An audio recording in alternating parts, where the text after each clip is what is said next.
Hey folks, Evil DM here. I'm back with another episode of Idols and Efreetis. This week we're going to talk a little bit about how I do combat. Some people asked in some of the games they've listened to that I've put on the internet as far as actual plays, how exactly is my combat done? So if you paid attention to those, and you probably know a little bit about it. If you listen to Roll for Initiative podcast, you probably know a little bit more about it. But I'm going to go over quickly how I do my combat. I call it quick and dirty combat. It moves things quickly, moves things fast. It's not exactly by the book at all. It's just my version of combat, and mostly everybody does their own version of combat when they play first edition, classic, even second edition for that matter. That's what's great about all these older games, that you can basically get away with whatever you want to, and it doesn't break the game too much at all.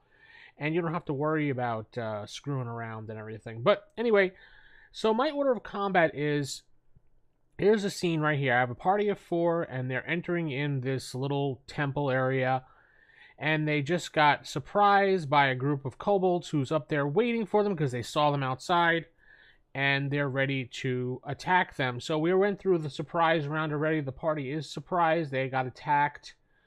We'll just say that that happened already. But next we decided, okay, so what are the actions? I asked the players, here's the layout. What are your actions? So the players go around the table, and Broham here says he wants to move up here. Maybe he wants to move over here to get out of the line of sight. Or actually thinking about it, since he's being attacked by archers, he's probably going to run straight for the steps. So he's going to go over here. And generally when I play these games, I know the conversion is in inches and everything. I don't use that. I've gone with later edition by just squares. It makes it so much easier to play it without having rules. And a lot of times I don't even play with minis at all or maps. I like to use Theater of the Mind. That's how I've always played. But I just put this map out with minis just to illustrate how my combat works. If I was going to use this, I'd allow him to move 6 squares over this way. So he's going to move himself over here where my arrow is placed. This character, John, is going to move himself also towards the steps. The archer here is going to stand his ground right here and possibly just shoot at these guys right here. And we have a magic user, Danny, back here, who's probably going to take a step forward and probably cast Sleep in this general area over here to try to capture them all. Now, if we grab a ruler here, we could see, since he's only first level, it's about 3 inches plus 1 inch per level, so we're talking about 40 feet. Now, I know there's like a big... The book really does contradict yourself in different places in here, exactly what 1 inch versus 3 inches versus minis versus Theater of the Mind are, so you have to take it with a grain of salt and figure it out yourself which rule you want to use, because one place it says 1 inch equals the 10 feet, and then another place it says 3 inches equals 10 feet. So it's kind of weird how that works. But in any case, so he picks it. He wants to place it right here where my arrow is. Then we take another ruler, snap to the center, and we know it's a 3 inch diameter, which is about 10 feet. So we're going to go around 10. So generally it's going to get all of them if they stand their ground there, which they probably will, because kobolds are pretty dumb. And I'm thinking that they're going to be here using the archers until they see the threat, and then send the 3 here forward to attack the ones coming up the stairs for that advantage of them on the lower ground versus the higher ground. I've got the high ground. So after that, the players have made their actions. You as the GM have decided what you want to do. You can either say it out loud, or you can keep it to yourself. I generally keep it to myself because it's, that's how that works. But in this case, the archers are going to fire upon the party, and the other 3 are just going to hold their actions in the back, and the leader, the shaman, is probably going to stand back there and wait while commanding his army. After we do that, we roll initiative for both sides. It is a D6. I roll at D6. The lowest goes first. The reason behind that, I found that when you add things to it, like spell segments and delays and everything, you can add to it, and that's how the initiative would work. So, for example, the sleep spell is 1 segment. you would add that to the roll. So if the party rolled on a 2, the magic user would go on a 3 as opposed to a 2 when he casts this segment spell. So we're rolling our d6. This is for the party. d6.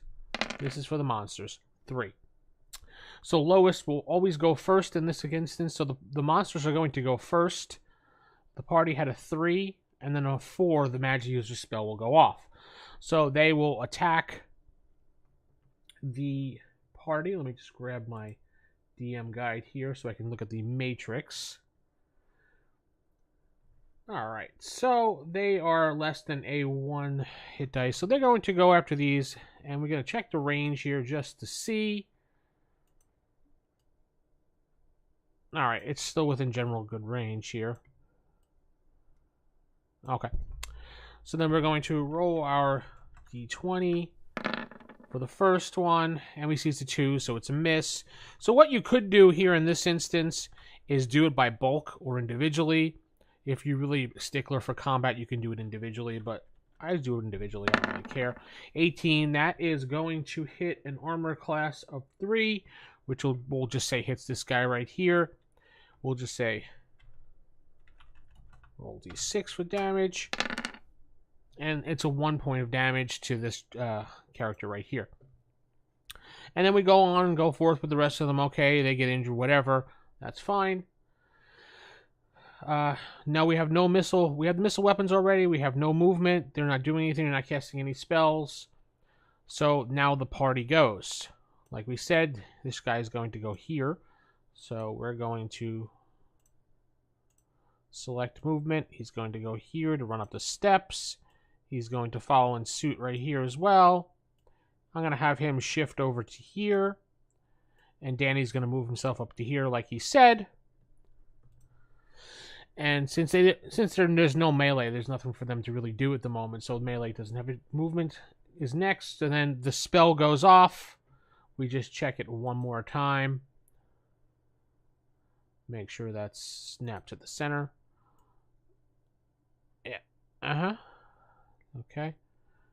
It's not going off the screen, so I apologize for that. But that's enough room for there. So for the spell itself, it does say that if the creature is up to 1 hit dice, you get 4 to 6 hit dice a creature. 4 to 16 hit dice creature done. So we're going to roll 4d4. And we get a total of 8, which would do, let's see, 8 hit dice of creature. So that is 1 here, 2, 3, 4. They're all knocked out and asleep. So at this point, looking at the book, they have 5 rounds to move their entire group up and over here, which would take 2 rounds, whatever. And then basically, one by one, we would slit the throats and kill them. Now, what you could do in this situation is, so they're all down here.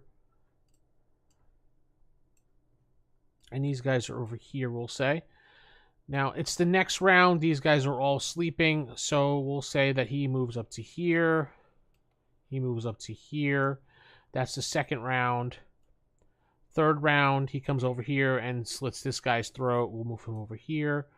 Comes over here. He kills this guy. Next round, he would come over to here. Come over to here. This guy would die. This guy would die. That's if you're playing with these type of rules. It's really up to you how you want to do that. I've seen DMs do it that way. So we're going to say we'll get to here as they move forward. Now it's the final round. It's already passed. The next round, the kobolds would wake up, and then there would be a battle to ensue again. And we would probably either keep the same initiative or roll it again, depending on how you want to do it. Generally, depending on how I want to do combat, I may make the roll again each time that there's a turn change. Or you could just keep it straightforward going all the way. I generally like to do it over and over again, depending, again, how my mood of combat. If I want combat to move fast, I just stick with that. Generally, players have no problem with that. Uh, that's just how it is, and they're enjoying it. But that's a quick and dirty combat here, and how spells go off in my game, and how it is rolled. We compare everything. I don't use armor class versus weapons and melee speed and stuff like that, because it just bogs down the game. I want quick, fast, super quick combat.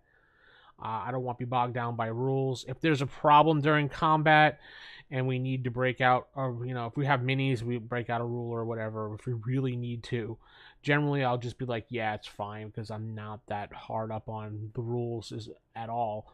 I just want people to have fun, have a good time, and roll some dice and kill some monsters, collect the gold, get experience, and move on up.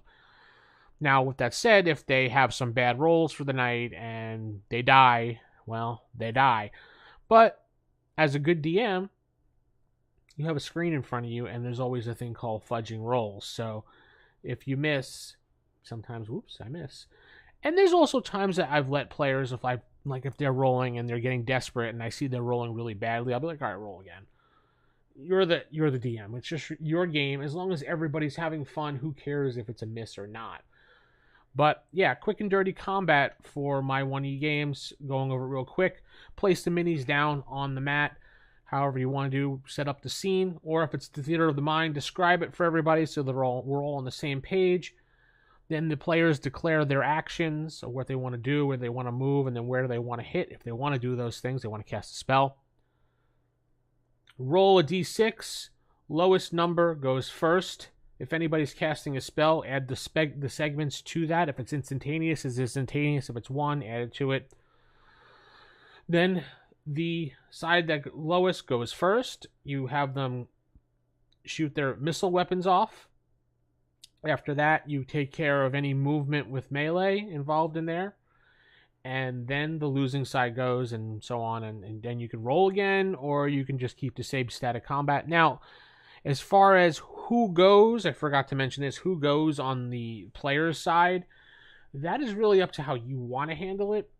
Generally, so I've handled it, I have it handled like this. Everybody will roll the die when it's time for combat. So when you're rolling side initiative, the person to my left will roll, and then he will go first and goes around the table.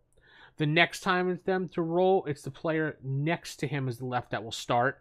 He will roll the die for his side, and then he will go first, moving around the table, back around to the player over here. That was the first player. And then the dice moves around the table until everybody's had a chance to go first and roll for combat. You could do that, or I've seen people do who has the highest dexterity. I've also seen them do it randomly.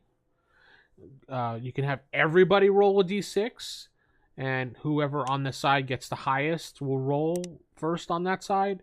There's a lot of things you could do. That's why you can house rule a lot of stuff and do whatever you want. That's what's so great about these games, is that you could just do whatever you want to make the game work for you and your friends. You want to play by the book? Awesome. You can play by the book. I don't play by the book exactly. I play mostly. I like, as I said, quick, fast combat. Get it out of the way, get back to advancing the plot and the campaign forward and discovering the mysteries that I've laid out for everybody. Well, hope you've enjoyed this quick and dirty combat episode. So if you have any comments, suggestions, tell me what you do in your house rules for your game to make combat flow quickly and awesomely. And keep it original, keep it old school. Good night, everybody. Don't forget to like, comment, and subscribe.